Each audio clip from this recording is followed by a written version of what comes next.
내가 하나님의 열심으로 너희를 위하여 열심을 내노니 내가 너희를 정결한 처녀로 한 남편인 그리스도께 드리려고 중매함이로다. 그러나 나는 뱀이 그 관계로 하와를 미혹한 것 같이 너희 마음이 그리스도를 향하는 진실함과 깨끗함에서 떠나 부패할까 두려워하노라. 주님의 은혜가 오늘 하루 여러분과 함께 하시기를 기원합니다. 오늘 본문에서 바울은 자신을 성도와 그리스도 간의 중매자로 자처하고 있습니다. 바울은 고린도 교회의 성도들에게 그리스도와의 연합을 설명하고 있습니다. 이스라엘에서는 신랑과 신부가 전통적으로 혼인을 하게 될 때에 두 명의 참관인들이 있게 된다고 합니다. 신랑의 친구들이 신랑 측의 참관인과 신부 측의 참관인이 되어서 혼인잔치에 대한 초청과 또 혼인 예식에 대한 여러 가지 절차를 담당했습니다. 그런데 이들에게 가장 중요한 책임이 있는데 그것은 신랑에게 신부의 순결을 보증하는 일이었습니다. 이들은 신부가 청순함과 순결함을 잘 간직한 합당한 신부가 되도록 최선을 다해 봉사했습니다. 바울은 자신을 이런 위치에 세우고 있습니다.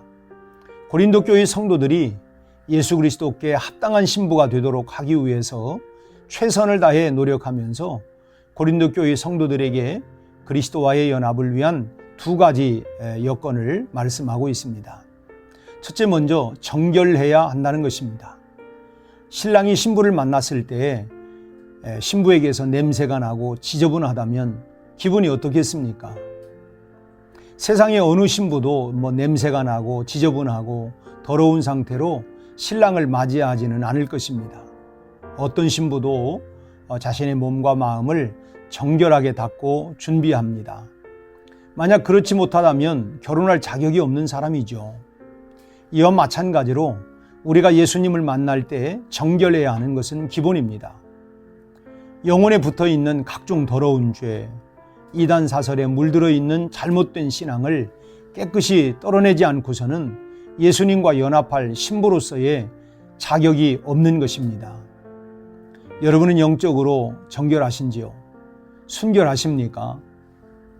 여러분들이 신랑 되신 예수 그리스도를 만나러 하나님의 집에 나오면서도 여전히 마음속에 다른 사람에 대한 미움이나 증오, 그리고 옳지 못한 생각과 행실들을 가지고 있다면 그것은 순결하지 못한 신부가 혼인 예식장에서 다른 남자를 마음에 품는 것과 같은 일에 해당되는 것입니다. 여러분, 세상의 어느 신랑이 혼인 예식을 하면서 다른 남자를 더 관심 있게 쳐다보는 신부를 좋아하겠습니까? 세상 것은 잊어버리고 오직 신랑이신 예수님만 사랑하는 정결한 성도들이 다 되시기를 주의 이름으로 축원합니다. 둘째는 유혹을 이겨내야 합니다. 사탄이 하와를 유혹했을 때에 하와는 그 유혹에 넘어짐으로써 에덴 동산에서 즐거움을 잃어버린 것처럼 성도들이 그리스도인으로서의 정결함을 잃어버리게 되면 하나님의 사랑을 받을 수 없게 되는 것입니다. 따라서 유혹을 이겨야 합니다. 새벽기도 시간에 좀 더 눕고 자고 싶은 유혹, 영적인 것을 좀 등한히 하더라도 적당히 세상 것을 취하고 싶은 그런 유혹, 예배를 한 번쯤 빼먹더라도 나 하고 싶은 것을 다 하고 싶은 유혹, 이런 등등의 유혹들을 이기지 않고서는 주님과의 연합이 이루어지지를 않습니다. 왜 그런지 아십니까? 예수님께서 마가복음 9장 43절 이하 47절에서 이런 말씀을 하셨습니다. 만일 내 손이 너를 범죄하게 하거든 찍어버리라.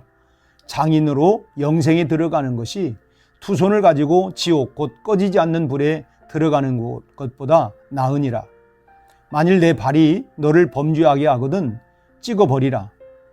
다리 저는 자로 영생에 들어가는 것이 두 발을 가지고 지옥에 던져지는 것보다 나으니라.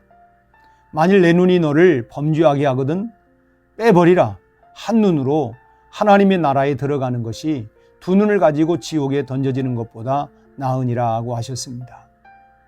한 손이 범죄하고 한 발이 범죄하고 한 눈이 범죄하는 것이 문제가 아니라는 것입니다. 주님의 말씀은 그 한 번의 유혹을 이기지 못한 그 한 번의 범죄가 결국은 눈덩이처럼 커지고 커져서 영생을 가로막게 될 것이라고 하는 뜻이 그 안에 들어 있습니다. 우리 속담에 바늘도둑이 소도둑 된다, 그런 말 있지 않습니까? 한 번의 유혹을 물리치지 못하면 그것이 결국 화근이 되는 것입니다.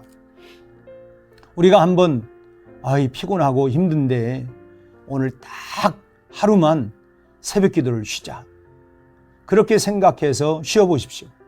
그것이 10번이 되고 20번이 되고 나중에는 아예 새벽 기도를 드릴 엄두가 나지 않게 됩니다. 이와 같은 이치로 한 번의 유혹을 물리치지 못하면 결국 주님과의 연합이 불가능해진다고 하는 사실을 여러분 기억하시기를 바랍니다. 따라서 유혹은 단호하게, 아주 단호하게 물리쳐야 합니다. 여러분, 결혼식을 앞둔 신랑 신부는 몸무게가 줄어든다라고 하는 사실을 여러분 경험적으로도 아시죠? 그것은 그만큼 신경을 쓰고 힘들여서 준비하기 때문입니다. 그런데 이처럼 사람끼리의 결혼도 참 살이 빠지도록 힘들여 준비를 하는데, 하물며 우리를 죄에서 구원하신 예수 그리스도와의 연합을 위해서 아무런 준비가 없다고 한다면 그것은 하나님 앞에 얼마나 죄성스러운 일이 됩니까? 그러므로 사람과의 결혼보다도 더 힘쓰고 애써서 우리는 준비해야 할 줄 믿습니다.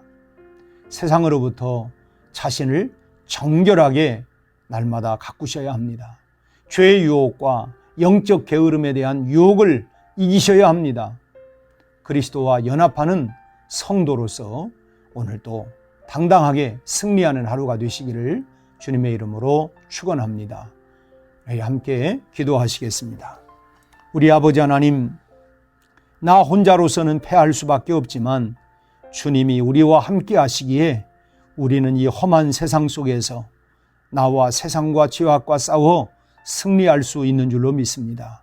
오늘 또 그리스도의 신부로서 부끄러움 없이 우리가 정결하고 순결하고 깨끗하게 우리가 살아갈 수 있게 하여 주옵시고, 죄의 유혹에서 단호하게 우리가 끊고 차단하고 믿음으로 정결함을 유지하며 살아가는 복된 하루가 되게 하여 주옵소서. 예수님 이름으로 기도하옵나이다. 아멘.